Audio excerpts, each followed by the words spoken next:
Growing a business is kind of tricky right now. Supply chains are squeezed, tariffs and trade policies are dynamic, and cash flow, it's tighter than ever.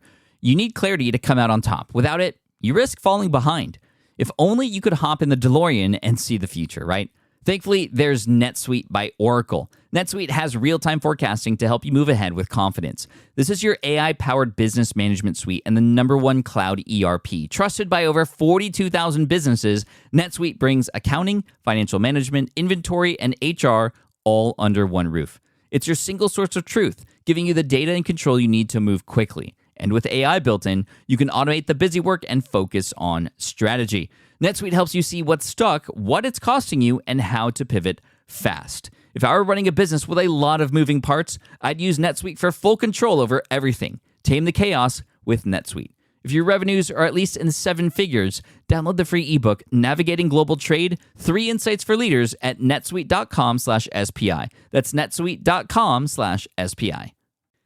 You spent months building towards launch day, but when the clock hits 0, your site crashes. Bots swarm, and loyal fans rage on Reddit. That's not good. Fanfare was built to stop that. Fanfare is the drop platform made for high-pressure moments, stampede-proof infrastructure, verified waitlists, and bot filters that actually work. Instead of refunds and rage, you get retention and revenue. And that sounds great to me. Your next launch shouldn't be a gamble. Get Fanfare's 5-step hype drop playbook and learn how to bulletproof your drop at fanfare.io/playbook. Again, that's fanfare.io/playbook.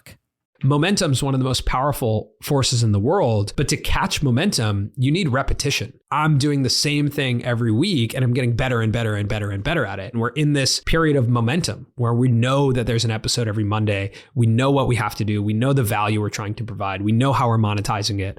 And so now that we know all those things, we're trying to create this effect of momentum. And that's being reflected in our growth. Welcome to the Smart Passive Income Podcast, where it's all about working hard now so you can sit back and reap the benefits later. And now your host. He's down to dance, as long as there's good music on, Pat Flynn. Running a business means legal questions are inevitable. Is this contract or agreement solid? What can I do if a client won't pay me? Am I set up properly for taxes? Well, rather than trying to navigate all of this on your own or searching endlessly online, imagine having a law firm on your side without the high hourly rates. That's exactly what Legal Shield's small business plans offer. With Legal Shield, entrepreneurs get access to real legal support, contract reviews, collection letters, guidance on business formation, and even help handling IRS audits. Members can book consultations, upload documents through the app, and work with a provider law firm that understands small business laws in your state. You also get proactive help on tax and trademark questions so you can stay ahead of legal risks. And if a client delays payment, Legal Shield can send professional collection letters to help you recover what you're owed, all for a fraction of what traditional attorneys charge. Go to LegalShield.com/SPI or call 833-570-9980 to learn more and get big business legal support without a big business budget. That's LegalShield.com/SPI. While DIY website tools are everywhere, most fall short on design and performance. Hit publish. Framer ships your site worldwide in seconds. No code, no compromises. Framer is a powerful, user-friendly platform that delivers developer-level results without writing a single line of code. Make your designs move and convert with Framer. Framer brings your site to life with powerful animations, dynamic content handling, and a design-first approach that helps your site stand out. Framer is the design-first, no-code website builder that lets anyone ship a production-ready site in minutes. Browse hundreds of pixel-perfect templates or even design something of your own on a totally blank canvas. Add bold animations like appear effects, text effects, scroll and looping animations, and much more in seconds. And it's free to start. The built-in AI handles the heavy lifting of generating starter layouts and can even translate your entire site to any language. On the back end, you'll get responsive breakpoints, built-in hosting, a flexible CMS, and privacy-friendly analytics. Ready to build a site that looks hand-coded without hiring a developer? Launch your site for free at framer.com and use code SPI to get your first month of pro on the house. That's framer.com, promo code SPI. Framer.com, promo code SPI. Rules and restrictions may apply. That is Samir from Colin and Samir, my #1 favorite podcast that I listen to right now. And in fact, I actually watch it because it's actually on YouTube.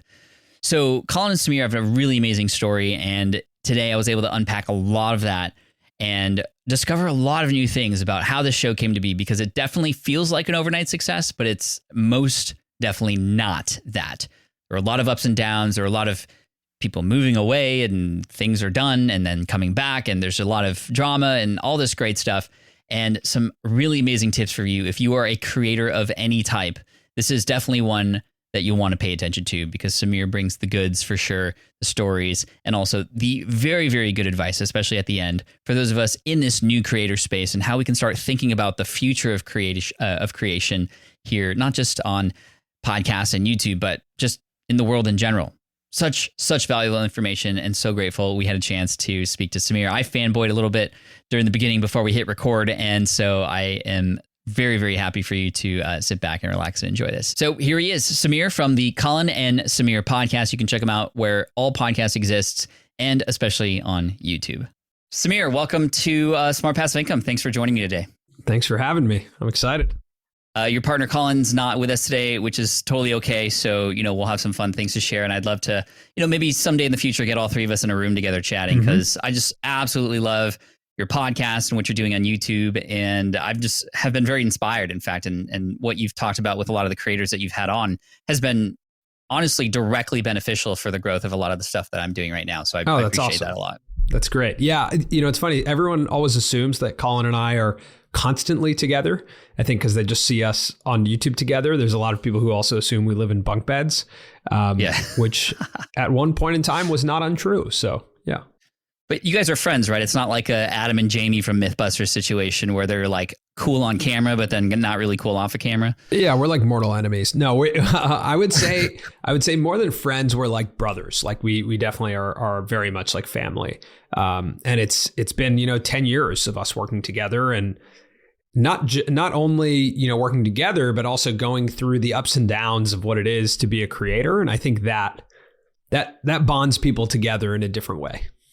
Oh, absolutely. I saw a short that you guys created very recently that shared your YouTube growth, and in fact, your revenue that you had generated over time. And it was like so small to begin with. And just recently, it's like hit some tipping point that has you like in the upper echelon of YouTube now. I'd love to go back to the beginning first.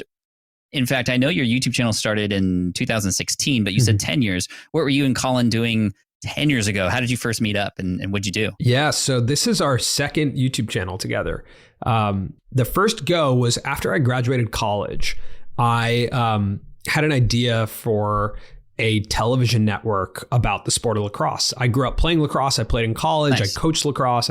I absolutely loved lacrosse, and felt like there was just no media coverage. There was like a magazine that we would all get, but there just wasn't much media coverage for the sport. So I wanted to create a destination for that. And I actually built a pitch to go try and turn it into a TV network. And over time, I went to school in Northern California at UC Santa Cruz, and I started getting in touch with people who worked at YouTube, and specifically one guy that worked at YouTube who I had dinner with. And he kind of explained to me what was happening on YouTube.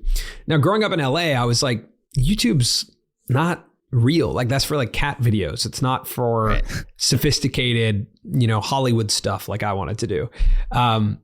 But, over time, starting to recognize, actually, wait a second, no one's gonna like grab my hand and be like, yeah, that idea you have is great. Let's do it, because it wasn't that great of an idea.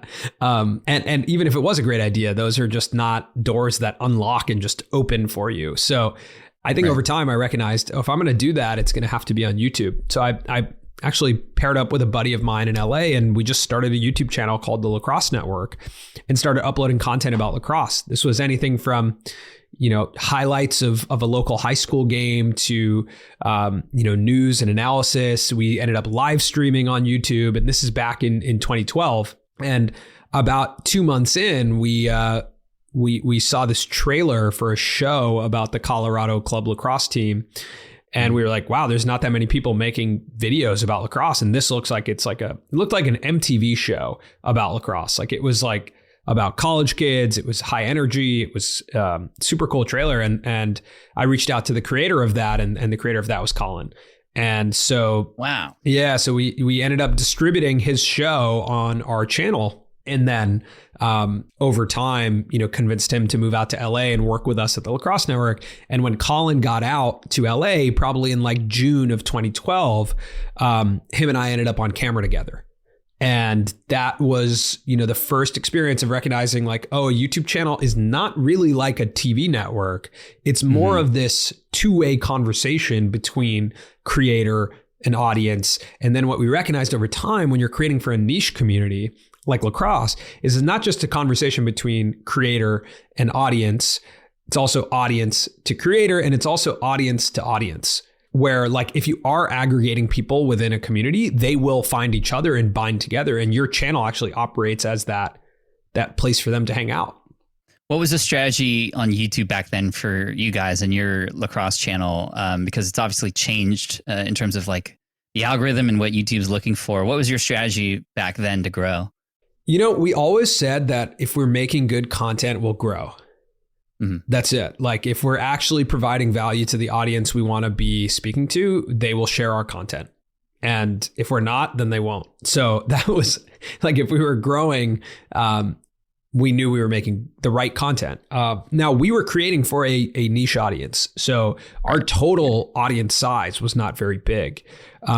But what we knew was, at the time in 2012, what we thought the strategy was, and what it kind of was at that time, was upload 1 to 2 videos a day.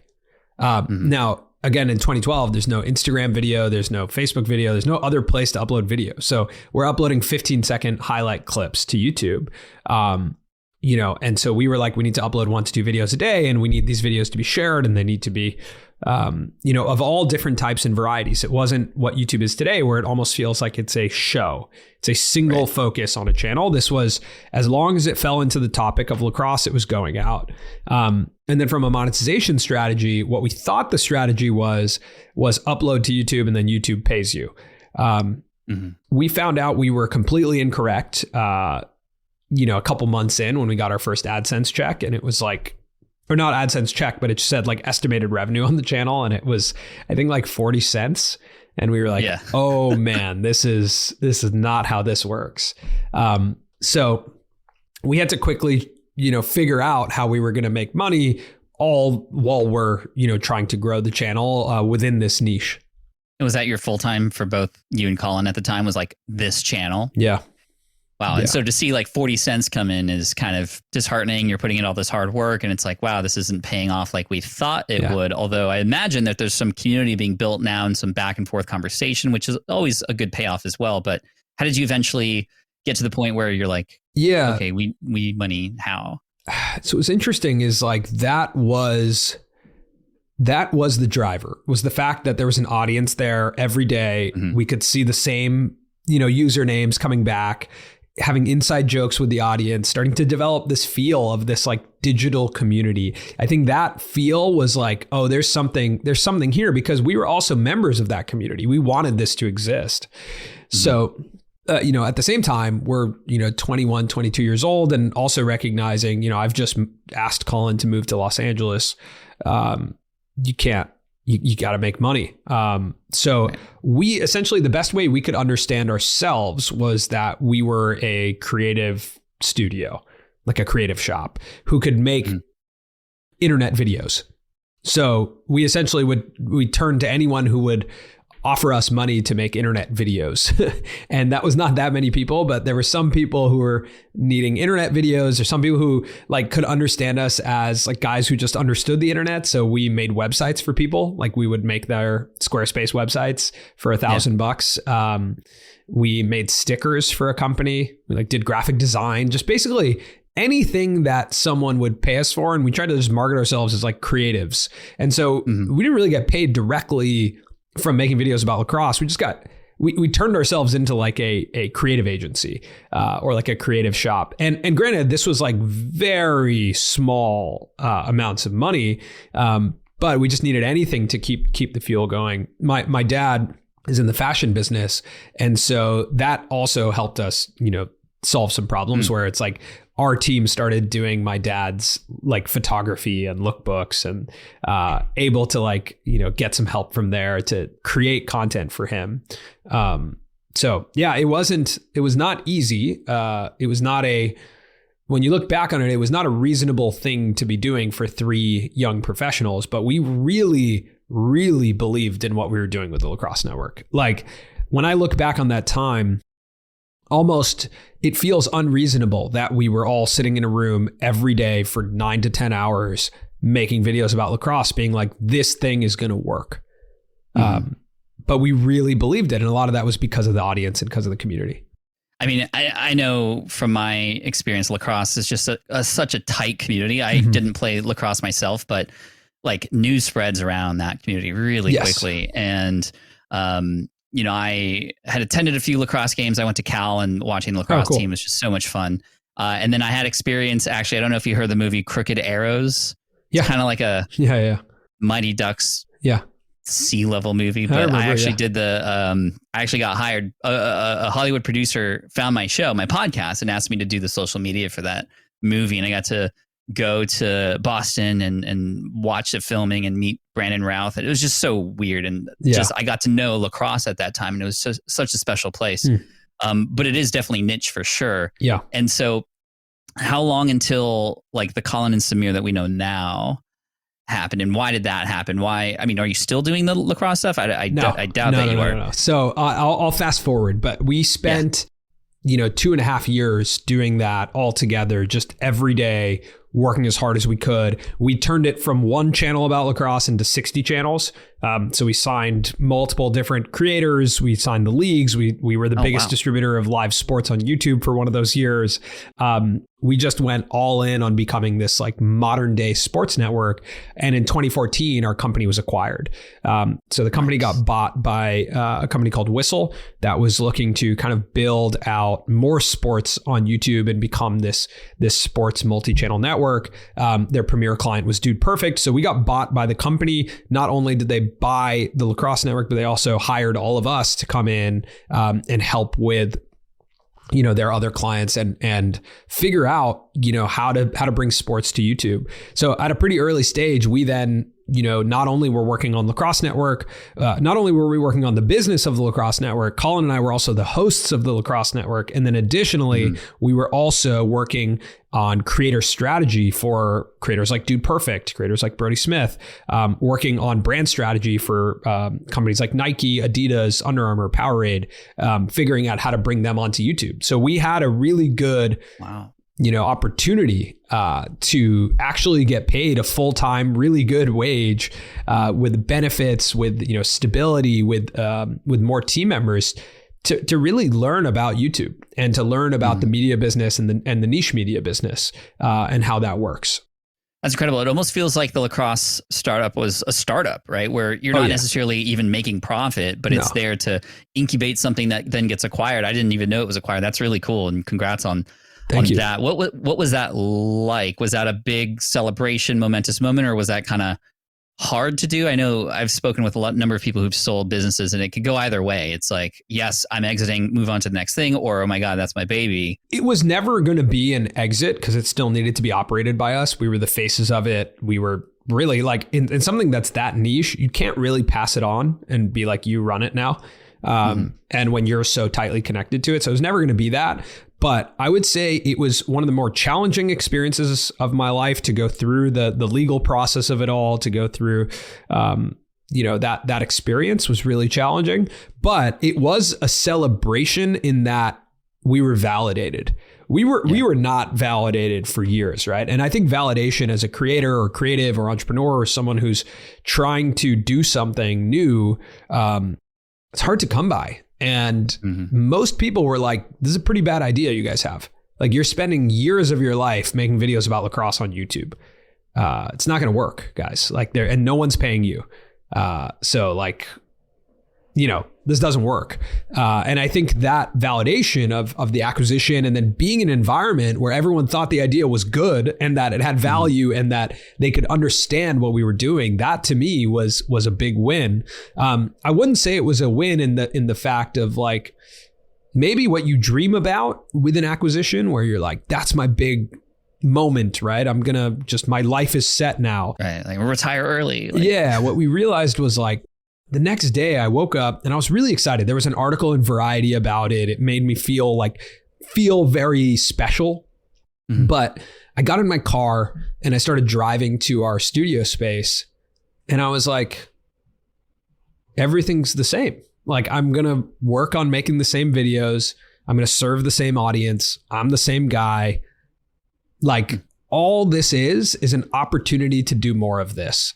And I think that was a very important lesson to learn early on as a creator for me, that achieving success as a creator is just achieving more opportunities to do the thing you like to do, which is create. And there's really that is the life of a creator. And that's what you should be excited about if you're going to be a creator, because if you get really good at making a certain type of video, the only path is that people are going to pay you to make that type of video, right? Or that you're going to get opportunities to make more of that thing and do more of the thing that you like to do. So you better really like to do it. And lucky for us, we really love doing it. But you're not doing lacrosse videos anymore. Something had to change somewhere. That's where right. was that change and where was that shift? So I think our passion for YouTube continued to grow during this time. I think Colin and I became essentially, spokespeople for YouTube in the sports world, right? We would go around, we gave talks about it. We gave talks to athletes. We would meet with NBA players and be like, here's why you should be on YouTube. And found ourselves to be just so passionate about what YouTube had done to our life. And we got to work with a lot of athletes and bring them onto the platform and figure out their stories. And over the next couple of years, we learned a lot about how to turn a niche YouTube channel into a business, how the sales process worked, everything like that. And our love for YouTube, I think, was at the forefront, in front of our love for sports content. And I think, I will always love sports content. I think sports offer the best opportunity for storytelling, but I wanted to explore the world outside of sports. Colin did as well. Around this time as well, Casey Neistat was doing his daily vlog. And I think there was an infectious nature to that for any young creative. It's why we see so many people who are inspired by what he did today. Because you saw this world where he was using YouTube as a platform to tell stories about his life and himself and his experience and making movies out of everyday life. And I think for me, I took a step back at that time and I said, that's really cool. I want to do something like that. And so Colin and I went out to dinner one night, and with basically no plan, actually not basically, with exactly no plan, we were like, hey, what if we leave the company and start a channel called Colin and Samir and just make stuff? And this was in 2016. So I called my dad and I ran the idea by him, and he was like, what? Why? You guys are doing really well at this company right now. They probably will give you the autonomy you want. They probably would let you do something like that. And as a creative, for me, I was just like, I just need something brand new. I just need to do something new again. And so, I think a week later, we let the company know we were going to leave. And because there was so much to wind up, it actually took us, I think, 6 or 8 months to actually leave. Oh, wow. Jeez. And, then during that time, we started brainstorming ideas for what would we do. And we stepped out of the company in August. And I remember, by the first week, we were both like, what do we do now? What is Colin and Samir? And we had absolutely no idea. So we just picked up cameras and started filming. If you go back and watch our first videos, our first video is about a street in LA where we would get coffee. And it's just us trying to explore and express ourselves. And I remember when we uploaded that first video, it was 2,000 people watched it. And we had a show on the Lacrosse Network that was probably 100,000 people were watching every week. I think 2,000 people watched it. And they were very clearly lacrosse fans who were like, what is this? This is not what Colin and Samir do. What is this? That's interesting. I think in that moment, we were both kind of we had thought that we were jumping from, YouTube creators with an audience to just being YouTube creators with an audience and doing it in a different space that we own, that we could express ourselves differently. We started to realize it was no, we had an audience for one very specific thing that we did. There is not an audience for Colin and Samir, the artists, the creators, the guys who want to tell stories about anything. And that began the long road of what has been the Colin and Samir saga. That's a beautiful origin story. Yeah. And I'm curious, with a successful YouTube channel under your belt at that time when you were seeing very little numbers in a totally new space that you're in, was that, hey, we can do this. We've done it once before. Like, let's go. Or is it, wow, maybe we made the wrong decision? It what was going the through your latter. head? It was the latter. It was for the sure. latter. Yeah. But what's interesting is like in any times of stress for Colin and I, any times of like a lot of question, a lot of like concern about career, we typically just like our safe space is just creating through it. And I think that was a positive to try and create and try and find our voice. But I think it also reduced our opportunity to actually think about what we were doing and be like, what is this? How does it work? And, answer some of those questions. So pretty quickly, I would say over the next couple months, as we started uploading more and more, we found ourselves telling stories about creators, telling our own story about our creator journey. That was the stuff that we were most interested in. But we kind of experimented with a lot of different formats. And we found ourselves pretty quickly back in that mode of like, this doesn't make us any money, so we need to turn into a creative agency again. And that was a pretty humbling experience to feel like we were going back in time. To go from, sports media executives, creators who were making, high six figures to then back to being like, can we get $2,000 to make this video? It was a very humbling experience. It's also inspiring because you sort of, yes, you had this opportunity to make more money and go deeper with the lax stuff, or the lacrosse stuff, but you decided to follow your passion and scratch that new itch that you had and that many of us entrepreneurs and creators have, which is just, I just want to create and to go into a new space. I mean, that benefit can be so great for your mindset, your mental health, to just, even if it's not understood how it's going to pan out, like at least you're trying something new. And that's really opening for sure. How long until... So it sounds like you already started to get into a little bit of let's uncover other people's stories, other creators. How did they do what they do? But you're supplementing this with more brand strategy stuff, so the agency type stuff. But eventually, based on some of the shorts and some of what I know about the story, like the YouTube stuff and the just telling stories about other creators began to take centerfold and take up all of your time. How long until from September 6th, 2016, you started the channel till that happened? Because it definitely doesn't sound like it happened overnight. Honestly, January 2020. Wow. Yeah. So 4 years. Took 4 years. Yeah, about. How did you know that? Or what was it? Just you saw a dollar amount and you're like, wow, let's go deep into that? Or was it a feeling? Well, when we were creating across those 4 years, I mean, the channel was not growing. There was not much that was happening. We had these interesting moments throughout, and we were covering in a very similar way to the Lacrosse Network. We were covering the community that we were a part of. When it was lacrosse, it was, we both grew up playing lacrosse. We wanted to cover that community, wanted to bring media to that community. When we left Whistle, it was, we are a part of the creator community, but we didn't know if that even existed yet, right? In 2016, it wasn't really as, the term creator economy didn't exist yet. There was no, even creators, I don't think, it was YouTubers. Right. That's what it was referred to. I don't think creators was a term. And so we would walk in the door at like Gatorade or Under Armour or Nike and tell stories about other creators that inspired us, to be like, because we weren't saying, hey, spend money on the Lacrosse Network. We had to first say, you can spend money on YouTube. YouTube is a legitimate place where creators are making good content. So that was our first kind of like pitch that we had to give to all these advertisers. And that for us was something that we just naturally talked about. We were really passionate about creators. And so that's what we talked about on our channel. There wasn't really that big of an audience for that. Or at least also the way we were telling the stories. We were not as in tune with what was going to work or how it was going to work. So over those 4 years, as we're doing the creative agency work, there was a couple of pops, like we told a story about or gave feedback to Casey Neistat's Beam on our channel.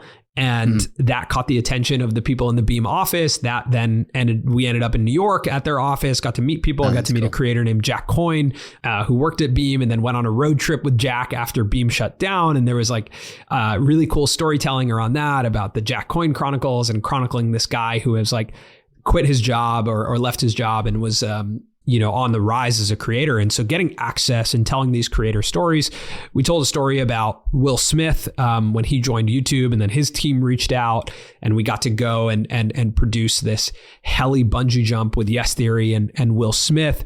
Remember that. We produced content with the guys at Yes Theory and made 2 documentaries with them. So during these 4 years, we were collaborating with the creators that were inspiring us. And that led us into a lot of rooms that opened our eyes into what is the career of being a creator. So, for us, as we get to the point, I would say, 4 years, the reason I knew we were making it or we were in a position to make it was because in December 2019, Colin and I actually called it quits. We were like, this channel doesn't make any money. I think maybe we had gotten close to we had just crossed 100,000 subscribers. But we just couldn't figure out how to monetize it. No one was, helping us sell ads. We couldn't figure out how to build any monetization. And we had kind of finished our last production project, and Colin and I both sat and we're like, this is just not working. I think we should both just go get jobs. Like it's been 3.5 years. Like this is probably not going to work. And Colin packed his bags. He kind of closed up shop here in LA and drove across the country to Philadelphia with his girlfriend to move to Philly. And in January of 2020, a brand that we had always wanted to work with was Samsung. And we had met a few people over these 4 years who, were plugged into that team. And in January, we got an email from the team at Samsung, and they wanted us to work with them on their Unpacked event in San Francisco. So we ended up flying Colin from Philadelphia to San Francisco, and we ended up doing this project with them. The project went really well, and so then they offered us a contract to be on their Team Galaxy. And to be on Team Galaxy, was not only to get opportunities to create a lot, but also an annual contract that gave us enough money to actually justify being creators for a year. And that really changed our lives. Like that was a moment where, we kind of had to look at each other and be like, there's some sort of like divine intervention that's like, don't stop doing this. Like, Here it is. Here's an opportunity. And that gave us the financial base to build what is now today the Colin and Samir that you see. Wow. Yeah. Right after he moves, then that happens. Yeah, it was incredibly stressful because he was in Philadelphia, and then, it's 2020. So, all of a sudden we're hearing about this thing, the coronavirus, and, we're like, you live in Philadelphia, I live in LA. Like, how is this going to work? Now we have to create all this content. And, in March, we essentially just moved Colin back to LA, and then he's just been here since, and we've built the company since then. Wow.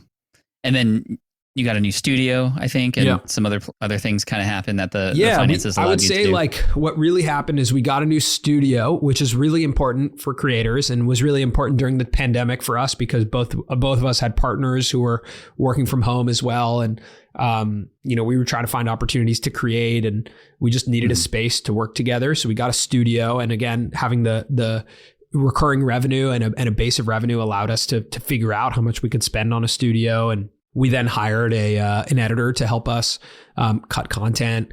And then we just started experimenting. And again, like our topic, we were very clear about our topic. We wanted to tell stories about creators.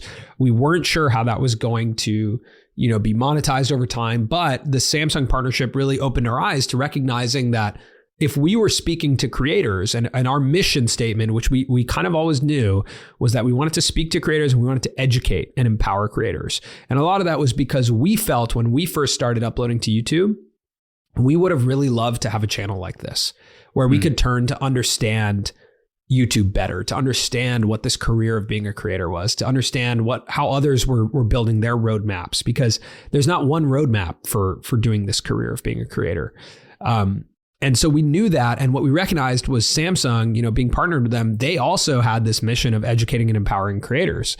And so we started to recognize like what we needed to do was be hyper clear about what we were trying to do, and then find the brands and companies that had the same mission, like who was mission aligned with us.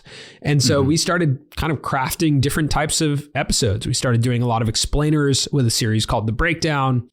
All the while we're podcasting. And then over time, over that year, as we had our first editor in Jesse, he is a audio engineer. So he started working with us a lot more on the podcast. And then we were like, oh, we should get some better mics. And we got some better mics. And then we were like, well, we have this studio. Is it crazy to just set up cameras and film the podcast? And then we did that and we looked at it and we were like, oh, that's a really cool look. What if that was the primary content on this channel? What if all the value was put into this talk show once a week? And that allowed us to open up, say, okay, we know the audience we want to speak to. We know the value prop. We want to educate creators. And then we know as well, we can dial into this process of creating a show every week that if we build it in this kind of podcast style, we can make this every single week. And if we can make it every week, then we can communicate to an advertiser, hey, we have an episode next Monday. Would you like a slot in that episode? And we know there's going to be creators watching this episode. And we know our mission is to educate them. So we need to build a script around something that's educational or, and so you start to take out a lot of the variables of creating and add constraints to it that actually open up consistency, that open up opportunities for monetization, that also open up opportunities to recognize, well, I need a team member to do that now. Now that I know that happens on a weekly basis, okay, we have someone to film it. What about someone to help us put graphics on? What about someone to help us write scripts? What about someone to help us research? What about someone to help us turn this into a newsletter? Like you start to open up as you get really clear about who your audience is, what the value prop is, what your process is, and then how you're going to monetize it. Once you kind of answer those 4 questions, you start to get really clear about, oh, this is a real business. This is starting to grow. And then it's a snowball effect. Like momentum is one of the most powerful forces in the world. But to catch momentum, you need repetition. You have to be like, I'm doing the same thing every week and I'm getting better and better and better and better at it. And we feel right now that's what we're in. We're in this period of momentum where we know that there's an episode every Monday. We know what we have to do. We know the value we're trying to provide. We know how we're monetizing it. And so now that we know all those things, we're trying to create this effect of momentum. And that's being reflected in our growth. And you can lean into it, right? Yeah. You know where you're going. You can lean that direction. Exactly. So we're going to clip that, by the way, because that's a huge moment of learning for all the creators watching and listening to this right now. Your podcast started out as an audio show. That's right. Then. Yeah.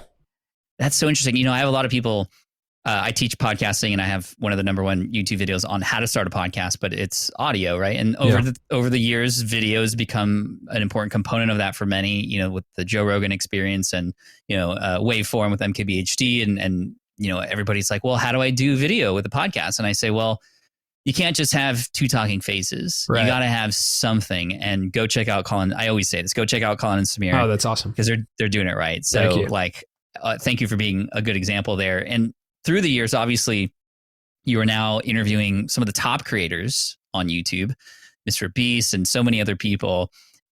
And it's just awesome because you're also getting access to other creators and learning how to create better yourself. What's some of the best advice that you've gotten from those you've interviewed?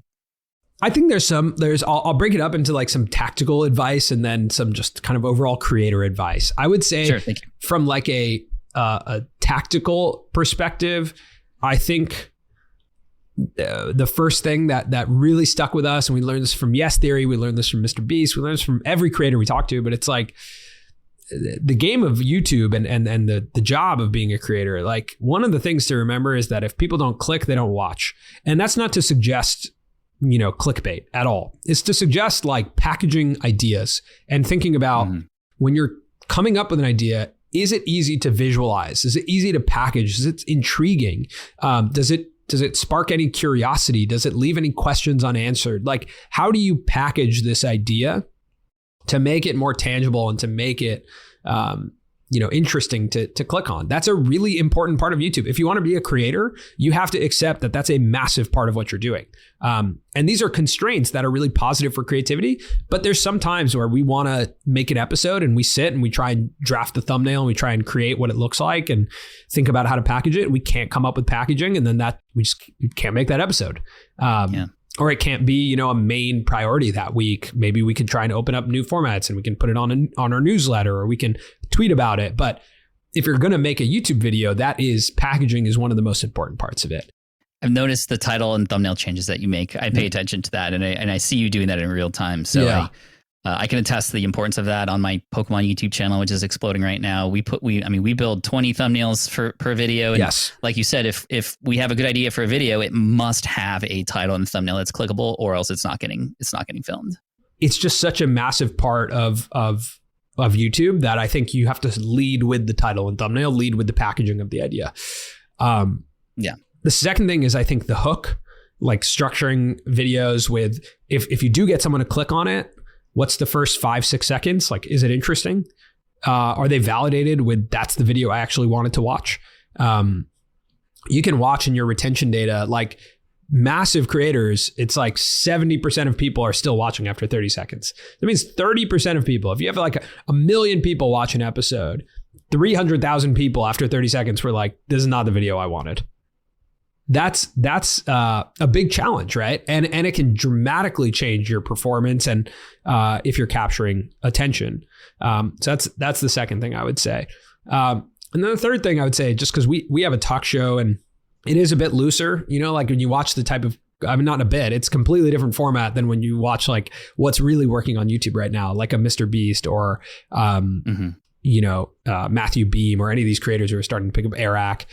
There's like a style and a pace to that's that feels like that's how your videos should feel like. But I would say that you take a step back, and what you learn from that is just how to progress a story and to ensure that you're telling a story in a way that is not this happened, and then this happened, and then this happened, and then this happened. That's a very predictable way to tell a story. And this is directly from the creators of South Park, and something that we talk about a lot. But when you're telling a story on YouTube, you want it to go, this happened, but then this happened, therefore this happened. And when you tell a story like that, it has these turns that essentially allow you to keep someone's attention, right? If it's like, and even for us in a talk show that's educational, we can still do that, right? We can still say like, here's 3 lessons we can learn, but there's one thing that's really unexpected, right? And it's like all of a sudden you just created some type of packaging to your idea where it's, I want to stay to hear that one. So even just thinking about that a little bit of how you're telling a story and ensuring that it's not a predictable way to tell a story. That's so true, because a lot of these big YouTube channels like Mr. Beast, right? There's a cut every 5 seconds. Yeah, and that is what's holding a lot of people. Plus, they are just great storytellers. But then I watch a lot of shows like yours and a lot of other vlogs, of people's lives, and they're not that interesting to cut every 5 seconds. But because of the way they frame the story and they unlock a new, well, what the heck was that? Yes. Like every 5 minutes. Like, yes. Well, I can't not watch the rest to find out what happens, right? Exactly. Yeah. Totally. Yeah. And I think that I've heard it from a lot of people that, they're like, well, I don't make videos like Mr. Beast, so I can't take that advice. I don't have $3 million to build a Squid Game sort of set. But it all just comes down to like, the storytelling devices and how you are laying out this idea. And working on that is what I would say is extremely important. And I think that goes for even entrepreneurs who are not making videos. Like thinking about how is this story being told to the consumer is really important. The macro advice that I would say is some of the best advice I've ever gotten, and it's hard to implement. But every creator, whether it's Marquez Brownlee, Mr. Beast, Casey Neistat, like any of these creators that we've gotten the opportunity to talk to, one of the things that we recognize is that they all share this radical focus on a single craft. And Mr. Beast, if you watch our 2-hour-long interview with him, but a lot of the answers to our questions when we ask him are, I just want to make the best videos in the world. And there is this like radical focus to that where he mentioned to us like one of the mistakes creators make is that as they start to grow, they get a lot of opportunities and they say yes to a lot of those opportunities. And that takes the focus off the primary craft, which is making videos. And that is way harder than I anticipated. As we're starting to grow, we're getting more and more opportunities, more and more exciting things. Hey, can you fly to Dubai to do this speaking engagement? Hey, can you, come over here and make a video with us? Like all of them are dreams come true. Those are all like, dude, that would be amazing to go do that. But the primary craft is making a best in class show every Monday, and we're not there yet.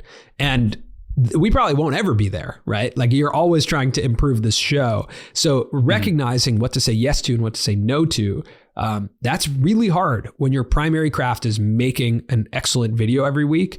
You have to put as much focus as you can into making that video. And, that discipline, I would say, is one of the biggest challenges. And that, again, I think that spans across any entrepreneur, anyone creating anything. What's the primary craft and how do you improve that thing every week? It also makes me just super grateful that you said yes to this interview amongst all the other things that you had the possibility to do. But I know that you are also in this to help creators like those who are listening and watching right now. I'd love to also finish off this conversation by talking about the future for creators, because you produced an episode with Colin that was about the idea, and I talked about this on the show already, so people have a little bit of context, but it's about this idea of we as personalities, we as brands, we as YouTubers or creators could essentially treat our company like a company on the stock market where we could share bits and pieces of it. We could sell part of it. I think the title, which definitely caught my attention, was Mr. Beast should sell his channel or something like that. Yeah. Can you talk to where things are headed with, Ethereum and NFTs and all this other stuff? Like in layman's terms, how can we begin to think about the future for creators? Absolutely. And I think that's also an example of packaging, right? Like we wanted to make an episode about Web3 and fractionalized ownership.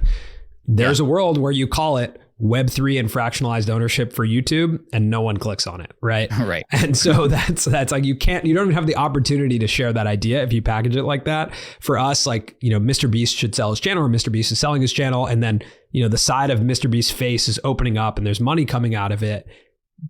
All of a sudden you're like, I got to know what this is. And then hopefully if you click on it in our first 5 seconds, you're validated with like, oh, that's a pretty interesting idea. Now it's not for everyone, but me. Or it could be an interesting idea. So when I think about Web3 and NFTs, I try and boil it down to very simple concepts. So the other day, do you watch Euphoria? I don't. Okay. So Euphoria is like a big show right now on HBO. And there is a musical artist in it named Dominique Fike. And my wife and I have been listening to Dominique Fike for years. Like we've really, really liked his music when he was very small.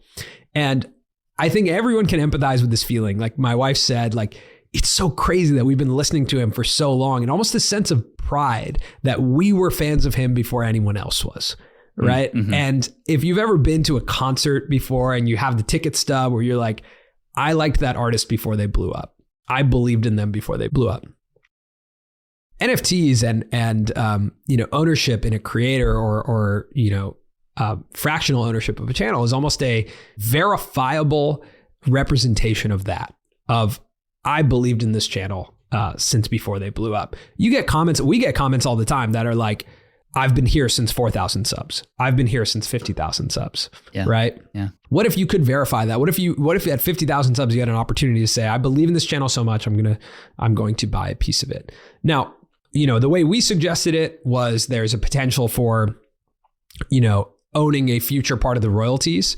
I don't know exactly how logistically that'll happen, but there's a platform called Royal that's doing it in music. And if you look up Royal, Nas recently essentially sold portions of the royalties to his song that was going to release. And, I can't really speak to if that's a good investment, if that even is a realistic scenario where someone could be trading on, security that is a YouTube video or a channel. But it's happening in music. And I think that the ownership component of it, the I believe in this artist, I believe in this creator, I think that is really powerful.